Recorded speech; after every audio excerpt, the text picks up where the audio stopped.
어떻게 살았는가? 아마 제가 제일 관심을 가졌던 것은 먹고 사는 문제였습니다.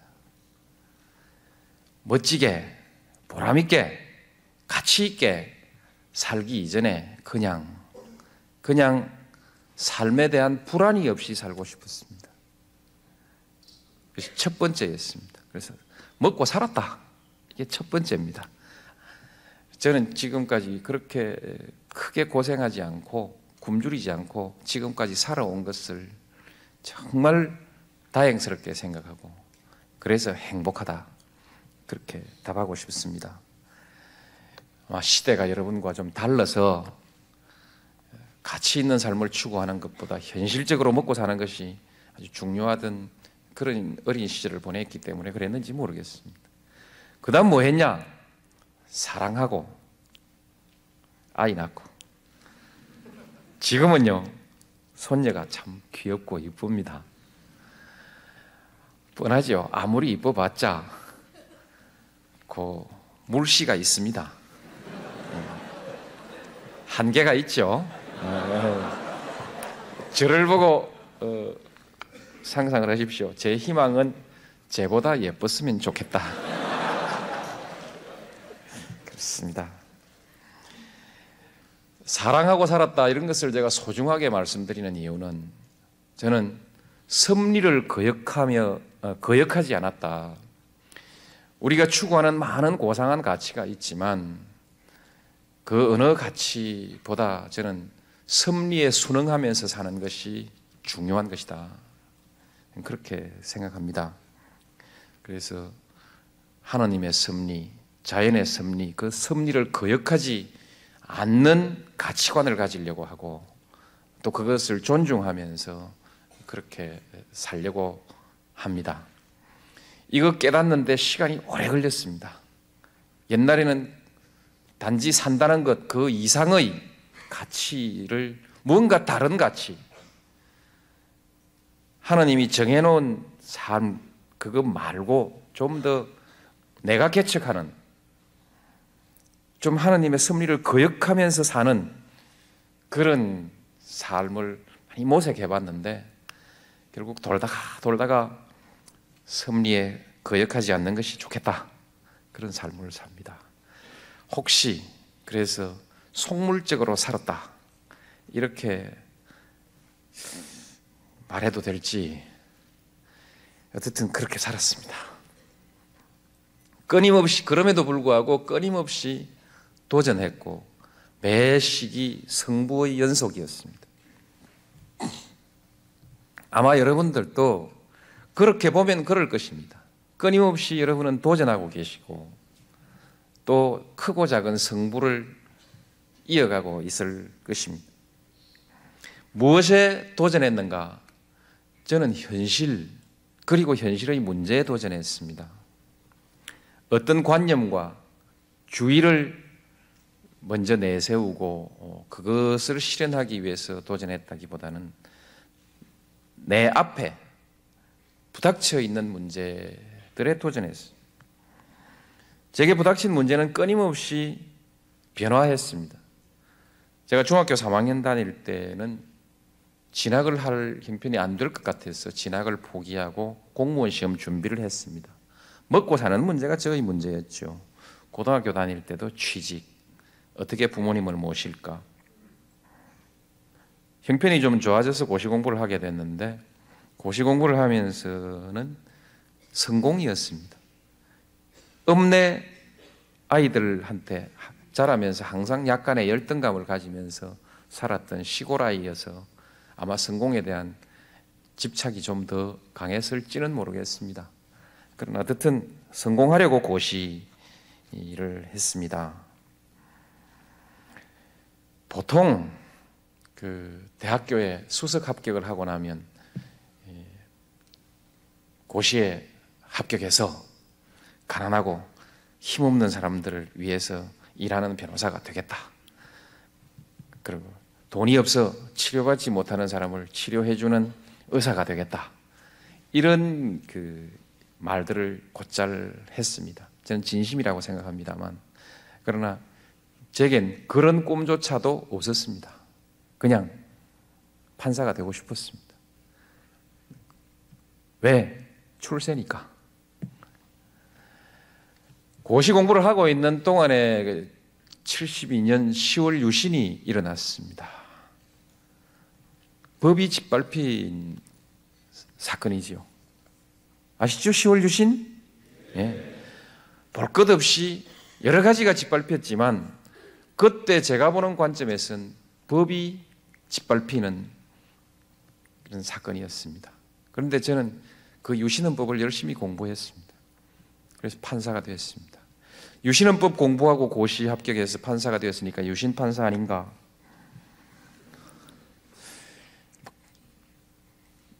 거기까지는 아닌 것 같아요. 저희 부모는 옛날에 창시 개명을 했습니다. 그래서 항상 친일파 아닌가 이렇게 생각하면서 고심을 했습니다. 지금도 이 문제는 우리의 숙제로 남아 있습니다.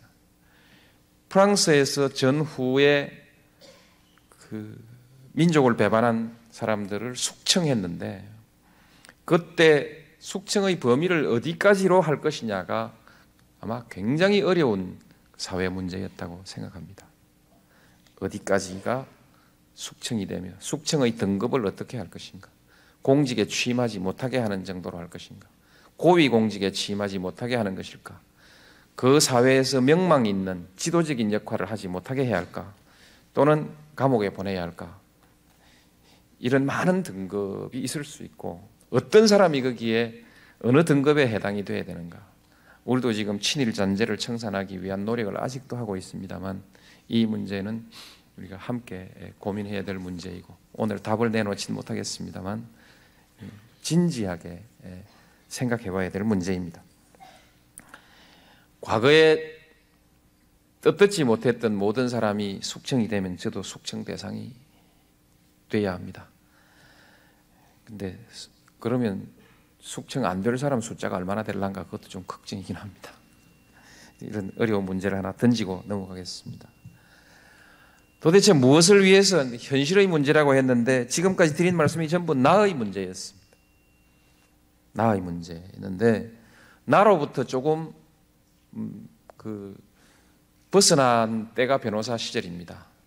열심히 나를 위해서 돈벌이를 했습니다만 변호사 비리를 한번 해소해보자. 변호사 비리를 한번 해보자. 그렇게 해서 이런저런 노력을 하기도 했습니다. 법원과 검찰의 권위주의, 변호사가 내 가서 할 말도 못하고 고개 숙이고 손만 비비는 변호사, 이 문화를 바꿔보자라는 도전을 하기도 했습니다. 그래서 때로는 몇몇 재판부에서는 제가 찍힌 변호사가 되기도 했습니다. 그 결과로서 혹시 내 당사자에게 손해를 입히지 않았는가 하는 그런 불안이 있었습니다. 시국 사건 변론을 했습니다. 아마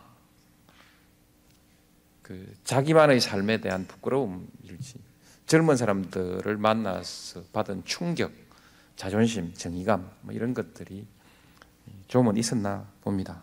그러나 가장 큰 이유는 제 아이가 초등학교 5학년이었는데 계산을 해보니까 8년 뒤에는 대학교를 가게 생겼는데 바로 80년대 그 시기, 80년대 초반 그 시기에는 대학교를 가서 배우면 자유, 정의, 민주주의를 배우게 돼 있고 민주주의를 배우면 배운 것과 다른 현실에 반감을 갖지 않을 수 없고 그러면 반드시 데모를 할 것 같아요. 데모를 하면 이름이 적히고 평생 취직이 안 돼요. 죽도록 맞아요. 뻑하면 끌려가가지고 맞고. 물론 저도 제 뒤에 이제 형사가 두세 사람 따라다니는 수준의 이제 사람이 됐습니다만 아이가 그 꼴을 당한다고 생각하니까 도저히 견딜 수가 없었습니다. 우리 아이들한테는 어떻게 이런 세상을 살지 않게 할까? 아무리 생각해도 우리가 감옥가는 수밖에 없겠다. 그래서 그만 그 문제 변호사가 됐습니다. 제법 괜찮죠? 제가 뭐랄까 사회 문제 눈을 떠온 과정을 그렇게 말씀을 드렸습니다. 오랫동안 도전하고 오랫동안 승부를 해왔습니다만 가장 어려웠던 승부는 자신과의 승부였습니다. 긴 설명 드리지 않아도 여러분 다 짐작하실 것입니다. 가장 어려운 적은, 가장 어려운 상대는 제 마음속에 있습니다. 저의 이기심 안에 있고, 저의 비겁함 안에 있고, 저의 안일함 안에 있고, 그렇습니다. 제 안에 있습니다. 어쨌든 그럭저럭 여기까지 왔습니다. 성공의 비결을 말씀드리겠습니다. 저는 제가 성공했다고 생각합니다. 성공한 대통령이 아니라도 저는 만족합니다. 어떻게 해서 성공했을까? 제가 성공한 비결, 확실하게 투자하라는 겁니다. 가진 것은 그대로 가지고 그리고 더 가지겠다는 도전, 이것은 좀 안전하긴 하지만 성공하는 데는 큰 도움이 되지를 않는 것 같습니다. 적어도 승부를 걸어야 되는 성공의 과정에서는 투자를 하려거든 확실히 하라. 저는 제 인생을 걸었다 이렇게 생각하면서 해왔습니다. 성공보다는 당면한 문제에 몰두했습니다.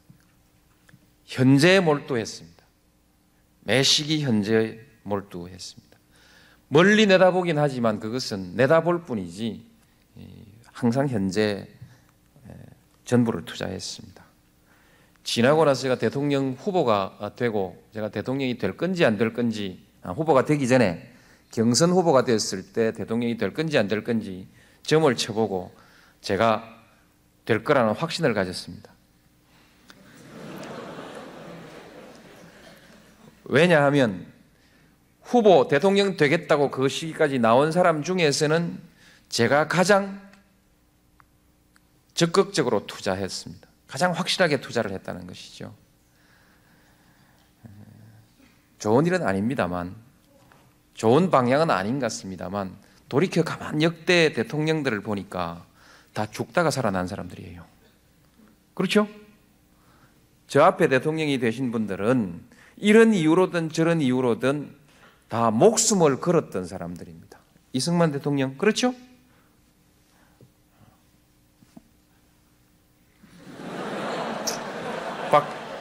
박정희 대통령, 결코 찬성할 수 없습니다만, 그러나 어쨌든 한강을 건널 때 그는 목숨을 걸고 건넜지 않겠습니까?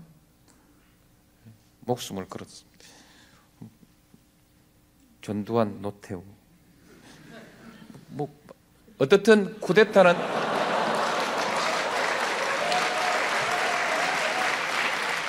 쿠데타는 실패하면 죽는 겁니다. 죽는 겁니다. 공짜로 한 거 아닙니다. 찬성할 수 없는 일이지만 결코 그분들은 공짜로 하지 않았다. 김영삼 대통령, 김대중 대통령 다들 돌아가실 뻔했습니다. 저는 그런 일은 없습니다. 세상이 좋아진 거죠. 그래서 다행히 목숨을 걸지 않고 대통령이 된 첫 번째 대통령입니다, 제가. 그렇죠? 그래서 국민들에게 감사하게 생각합니다. 그러나 미천을 드린 것을 보면 그래도 제가 제일 화끈하게 투자를 했더라고요. 기면 기고 아니면 아니고 그렇게 했습니다. 똑똑하게 못할 바에는, 제대로 못할 바에는 정치 안 한다, 이런 결심을 가지고 했습니다.